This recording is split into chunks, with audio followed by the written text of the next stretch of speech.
शेतकऱ्यांचा सातबारा कोरा व्हावा या मागणीसाठी लातूरच्या शेतकऱ्यांनी पायी मंत्रालय पदयात्रा सुरू केली। 450 किलोमीटर अंतर पार करून ते भिवंडीत दाखल झाले। सोमवारी विधान भवनासमोर हे दोघे शेतकरी समस्त शेतकऱ्यांचा सातबारा कोरा करण्याची मागणी करणार आहेत। जवळपास 550 किलोमीटरचं अंतर मला पूर्ण करायचं आहे। 450 किलोमीटर झालेला आहे।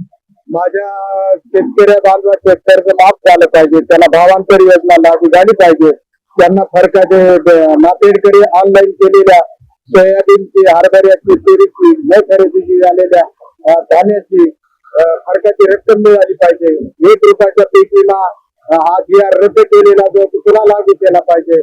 त्याच्यानंतर 4 ट्रिगर पीक विमा कंपनी म्हणजे विमा मिळण्यासाठी ते 4 ट्रिगर आहेत ते चालू केले पाहिजे। अशा विविध शेतकऱ्याच्या मागण्या घेऊन मी मंत्रालयाकडे निघालेला आहे। लोकशाही मराठी ऐका, पहा, जागरूक रहा।